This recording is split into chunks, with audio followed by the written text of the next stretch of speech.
one of the all-time greats, Bob Costas, here on the Rich Eisen Show. How are you, Bob?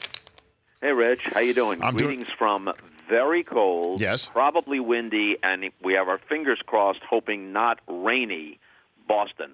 I'm about a 5-minute walk from Fenway Park. Last night was good. Last night was low 50s, would have been fine. I don't think we're going to luck out that way tonight or tomorrow. Okay, so let's start from scratch here. Just first blush, who do you think has the opportunity to perform well? What do you think about this matchup, Bob? Well, both of these teams are really interesting teams, not just good teams, but interesting teams that can make a lot of different moves. They have versatile players. They have innovative managers. Every Boston starting pitcher pitched in relief at one point or another in the postseason. And Dave Roberts did the same with Clayton Kershaw and in other situations as well. It used to be you did that with a starter only in a desperation situation, 2 days rest in Game 7 or some sort of elimination game. Now, with the days off mixed in, managers do it strategically. On top of that, you've got the question of what do you do when you go to Los Angeles? What do you do with J.D. Martinez? You can't keep his bat out of the lineup. So Mookie Betts, who's a superior athlete, one of the great athletes in any sport, has been taking ground balls. Saw him yesterday taking ground balls at second base because he did come up as a second baseman, although Alex Cora told me that he would use him at second base only in a late inning switch or an extra inning type situation. So to get J.D. Martinez's bat in the lineup when you don't have the DH in Los Angeles, the likelihood is that Jackie Bradley Jr., who was the MVP of the ALCS, would sit out those games. Unbelievable. Wow. That's remarkable. Which would be, I guess it would be the detriment to the Boston Red Sox, obviously, for those 3 games. How is Sale? I mean, with the whole business of him not looking Sale-like towards the end of the season and then not really touching any in the high 90s for consistently in the divisional or CSs, and then this whole, I don't know if you've ever had a belly button ring story placed in front of you in your illustrious career, Bob, but this has been fascinating with Chris Sale. As you know, Rich, I never went for the navel ring, but there was a brief period during the 90s when I was palling around with Dennis Rodman when I did try the nose ring, and people remember that fondly. Okay, so you have some experience on which to base your commentary. Yeah, however, even experienced members of the press were taken in. That was a ruse on the part of Chris Sale. He actually said to his teammates, this is the story I'm going to tell these guys. Let's see who buys it. And a lot of people bought it. He had a stomach virus. He did not have an infection from removing and then reinserting his belly button ring, if in fact he even has a belly button ring. And while I have been in the Red Sox clubhouse, it has never been my mission to examine his midsection. So I cannot 100% testify one way or the other. Okay. But that was a prank, and a lot of people fell for it. Well, he's obviously mentally ready for the World Series, Chris Sale. So what do you feel of his chances against this lineup this evening? Well, here's the problem.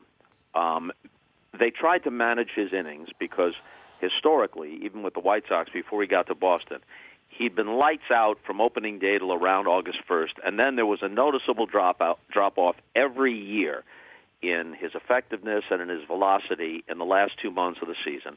And the same thing happened to him last year in Boston. So they managed his innings carefully, and they were able to do that because they opened up such a big lead in early August.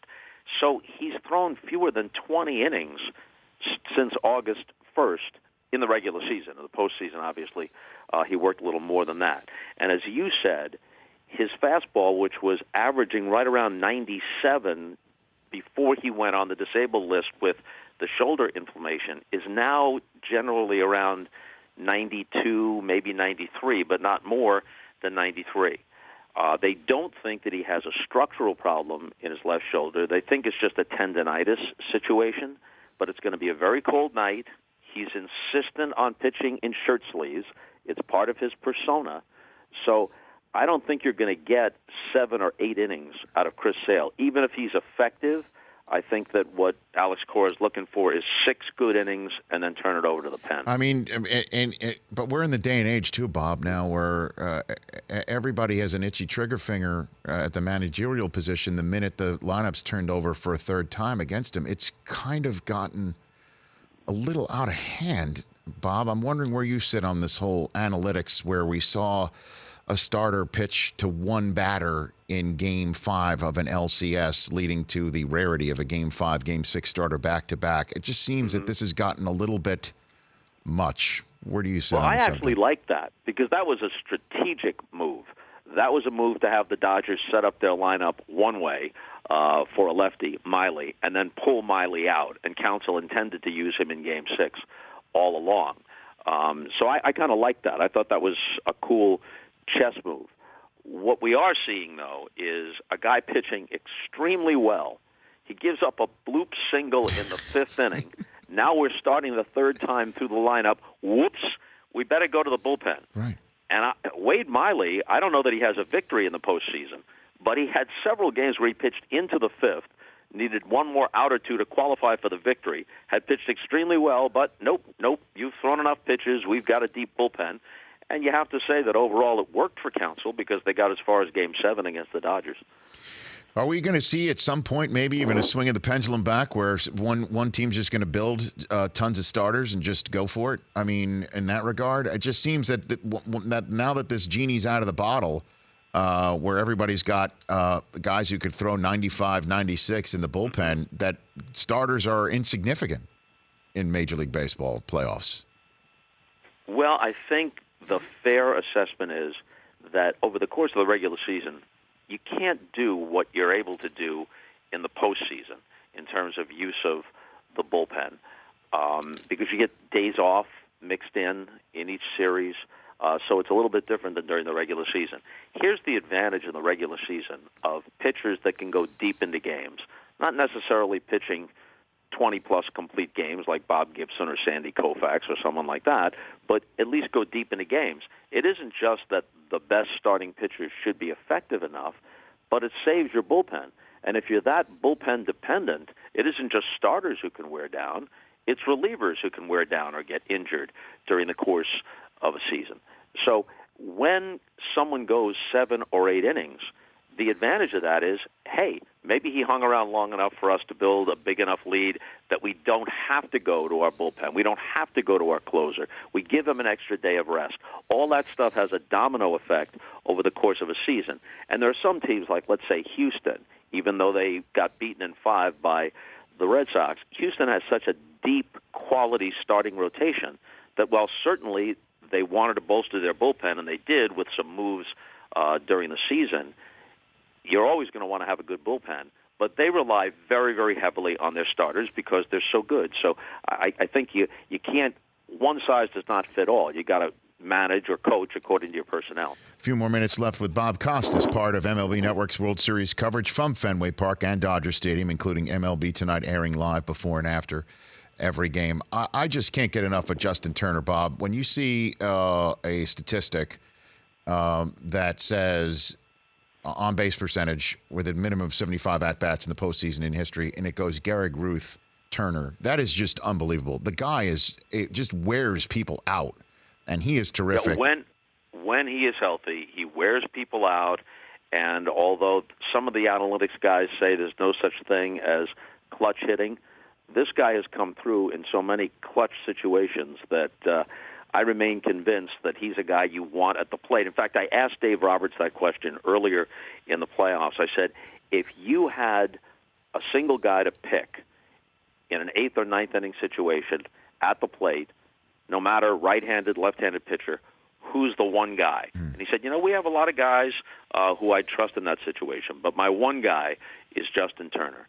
And the thing that I would like to see, Rich, you see all these matchups. Every newspaper or website will have matchups. Mookie Betts versus Cody Bellinger or whatever it may be. But the big matchup is whose beard is more impressive, Justin Turner's or Craig Kimbrell's. And they're both, a sort of orangish red. Yes.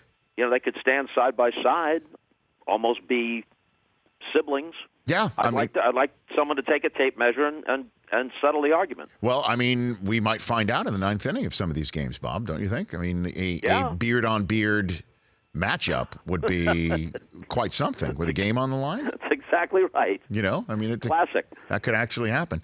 Before I let you go, what's your favorite story about the two venues involved, Fenway Park and Dodger Stadium? Take your pick. If you want to go through your mental Rolodex of where you just have this certain memory of Fenway and a certain memory of Dodger Stadium, two of the older venues in a league where everybody's got their brand spanking new stadium with luxury suites and boxes, et cetera, et cetera. Sure. This is a neat Well, the Fall Dodger Classic Stadium matchup. one is easy for me because I was part of the broadcast team in Game 1 in 1988, and I was in the corner of the Dodger dugout when Kirk Gibson hit his home run. I was ready to jump out on the field and interview somebody, no matter the outcome of the game. And I saw Gibson come limping up the tunnel and enter the dugout when no one expected him to play. He wasn't even introduced before the game. He wasn't even in uniform. He was on the trainer's table until late in the game. So I saw that whole thing unfold, and I think most people still view that as one of the most dramatic, almost theatrical moments in baseball history. So if I had to pick one Dodger Stadium moment, it would be Game 1 in 1988. Well, let me dive a little bit more into that, though. So you're in the dugout. You're listening to the broadcast. You're hearing Vin, and all of a sudden you look and you suddenly see Gibson in uniform, and you saw that. Not exactly. Here's the way it happened. Back then, I mean, it seems almost quaint. Back then, broadcasters were not allowed to be in the dugout during the game. Mm-hmm. Now everybody's mic'd. They do in-game interviews with the managers and players and whatnot. But then, technically, I was breaking the rules. But I didn't want to be hiding in the tunnel and not be able to see the game. So I sneaked to the very edge of the dugout, and I'm perched there, and Lasorda sees me. And I always knew with Tommy, none of this had any malice. It's just who Tommy was. So Tommy starts screaming to his guys, look, it's bleeping Costas. Even bleeping NBC thinks the bleeping game is over. They don't give us any bleeping chance. And I'm trying to suppress my laughter, but they liked me well enough to let me stay there even though I was breaking the rules. So now I hear, this is like in the eighth inning, I hear a sound from down the tunnel where there's a batting cage. So I walk down to investigate, and there is Gibson with a ball boy who is putting balls on a tee, and he's hitting balls off the tee, and he's grunting in pain with each swing. And it's at that point that I get on the IFB to Mike Weissman and John Filippelli in the truck, and I say, let Vin and Joe know that Gibson has put his uniform on. He's taking practice swings. I don't know what that means, but I guess he could pinch hit. And that's what happened. Oh, so what about your Fenway memory? You know, I wasn't there. I was watching on TV. Mm-hmm. But the Carlton Fisk home run in 1975 is still an extraordinary Fenway moment. The Dave Roberts stolen base and what it led to in 2004 when they were on the brink of defeat against the seemingly invincible Mariano Rivera and what that led to. And Roberts himself tells a very interesting story. He wears number 30 in honor of Maury Wills, a great Dodger of the 1960s era with Koufax and Drysdale and that team. And for a while, he held the record until it was broken by Lou Brock and then Rickey Henderson. He held the record with 104 stolen bases in the 1962 season. He broke Ty Cobb's longstanding record. And Maury Wills said something to Dave Roberts early in Dave's career that every great base stealer that I have known has confirmed for me. The real test isn't when there's an element of surprise. The real test is when everyone in the ballpark knows that you have to steal this base, and you still got the guts to do it. And Roberts said that Maury Wills' voice was in his head when Terry Francona sent him out to pinch run in the ninth inning. And he knew he had to go on the first pitch, that he couldn't waste any time. He did. And he was safe by an eyelash. Posada's throw was good. Jeter's tag was good. He was safe by an eyelash. Even if they'd had replay, he still would have been confirmed as safe. And it's interesting that he never appeared in the World Series. He never had an at-bat. He did pinch run in the next game, but those were the only appearances he had for the Red Sox in that postseason. He'd been traded from the Dodgers at midseason, and then in the offseason he was traded to San Diego. So that's all he did. But forever he is part of Red Sox lore. And tonight, when he's introduced, he's going to get a standing ovation from the fans at Fenway Park. But it's funny how basically that pinch running appearance is all he ever did in a Red Sox uniform, but it was more than enough. So then I guess it's only fitting that will be the only cheers he gets for the entire World Series when he's in Boston. Well, that's what he said to me yesterday. He said they're going to give me a standing ovation, or at least I hope so, when it starts, and then after that, I'm the enemy, and that's the way it should be. That's the way it should be. Bob, you are the best. Can't wait to watch your coverage on MLB Network, and let's chat down the line. Thanks, Rich. Take care. You got it. That's Bob Costas. The Rich Eisen Show, weekdays at noon Eastern on Audience.